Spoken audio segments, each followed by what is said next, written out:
అందరూ కలిసి పాడదాం. మెల్లటి స్వరమే, మెల్లటి స్వరమే వినిపించినావే, చల్లని చూపుతో దీవించినావే, వాక్యపు బడిలో రాణించినావే,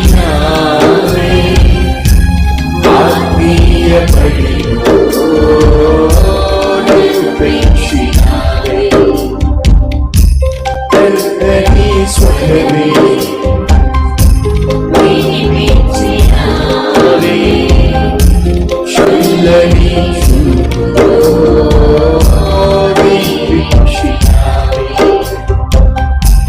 వాక్యపు బడిలో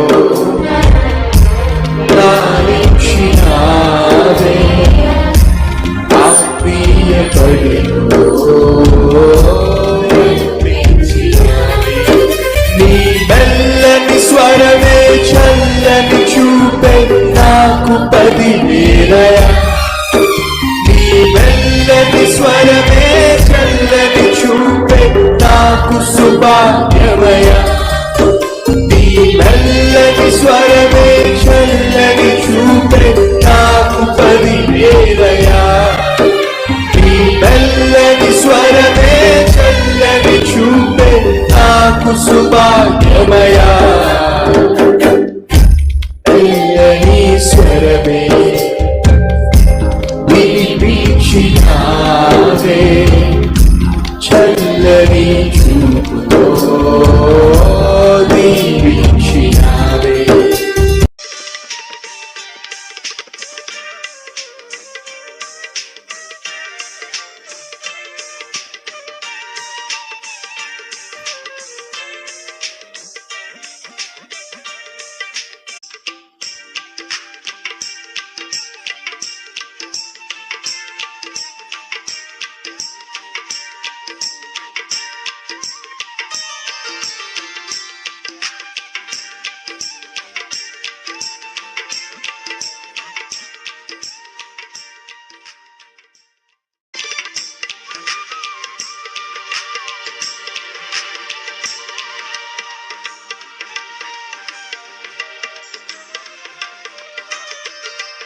ఉంటారండి.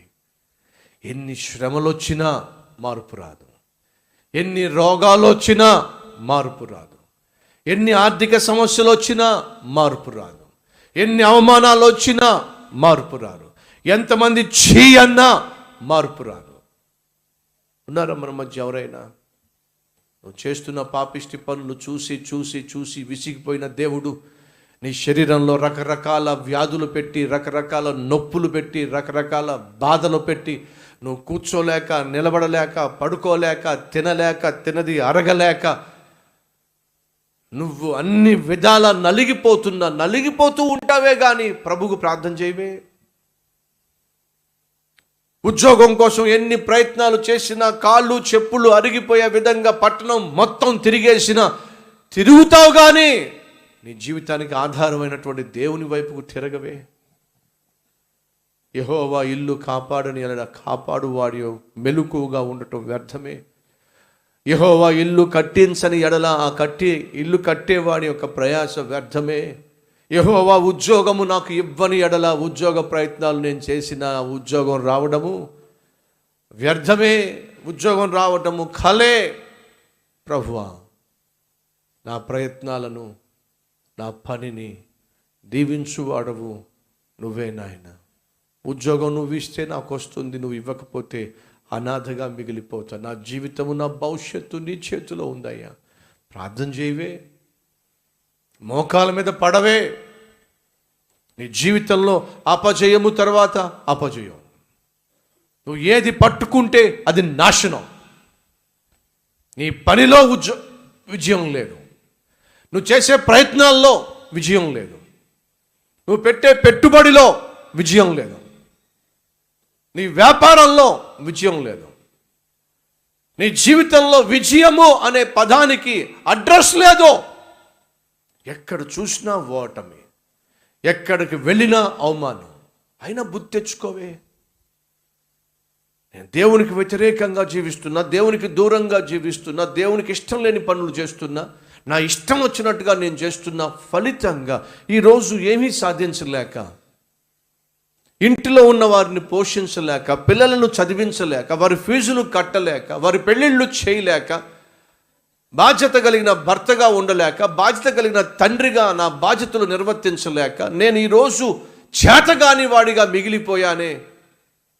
ఇలాంటి దౌర్భాగ్యమైన జీవితాన్ని బాగు చేయగలిగిన వాడు కేవలం దేవుడు మాత్రమే అని తెలిసి కూడా ఎందుకు దేవుని దగ్గరకు రావట్లేదు? నువ్వు మనిషే నీకంటే చాలా బెటరు.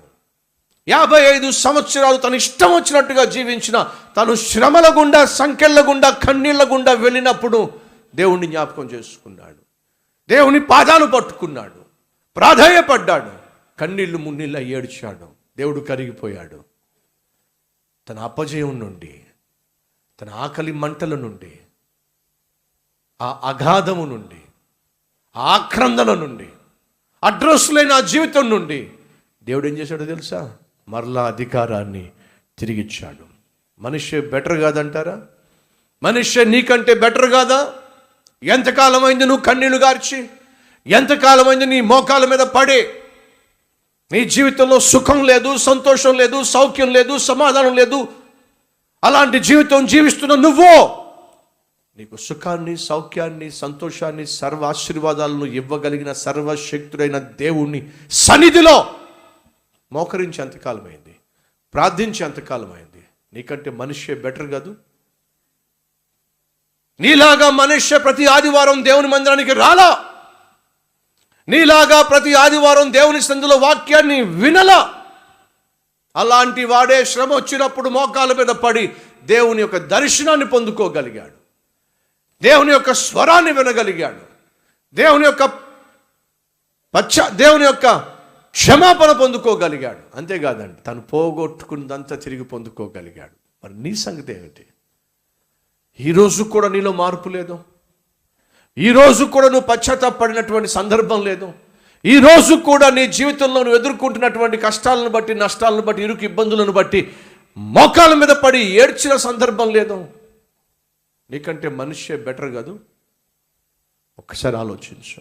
మనిషే లాంటి వాడిని దేవుడు క్షమిస్తే, మనిషే లాంటి వాడిని దేవుడు కనికరించి పోగొట్టుకున్నవన్నీ తిరిగిచ్చి, ఈరోజు మనిషే ఒక మాదిరికరమైన వ్యక్తిగా మనం చూస్తున్నామే. నిన్ను కూడా అలాంటి వాడిగా చేయాలి దేవుడు ఆశపడుతున్నాడు.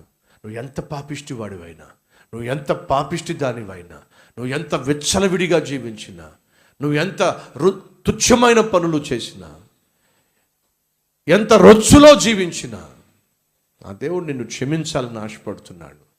నీకు విలువైన జీవితాన్ని ఇవ్వాలనుకుంటున్నాడు.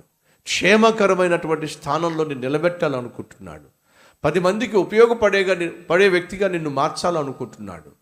నువ్వేమిటో ప్రార్థన చెయ్యు, నువ్వేమిటో పశ్చాత్తాపడు, నువ్వేమిటో శ్రమలు అనుభవిస్తున్నావు, సంఖ్యలలో బంధించబడి ఉన్నావు, కన్నీళ్లతో, మున్నీళ్లతో, అవమానంతో ఏడుస్తున్నావు. కానీ దేవుని దగ్గరికి మాత్రం వచ్చి, ప్రభువా ఇలా ఎంతకాలం, నా వల్ల కావటం లేదు, నేను తట్టుకోలేకపోతున్నాను, బ్రతుకు మీదే నాకు ఆశపోతుంది, చస్తే బాగుండేమో అనే ఆలోచనలు నన్ను ముంచెత్తేస్తున్నాయి.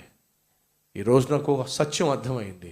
నువ్వు తప్ప నన్ను ఉద్ధరించగలిగిన వాళ్ళు, నువ్వు తప్ప నన్ను ఆదరించగలిగిన వాళ్ళు, నువ్వు తప్ప నన్ను అర్థం చేసుకోగలిగిన వాళ్ళు, నువ్వు తప్ప నన్ను అధికారములోనికి తీసుకురాగలిగిన వాళ్ళు, ఆధిక్యతలోనికి తీసుకురాగలిగిన వాళ్ళు, ఆశీర్వదించగలిగిన వాళ్ళు ఎవ్వరూ లేరు ప్రభువా.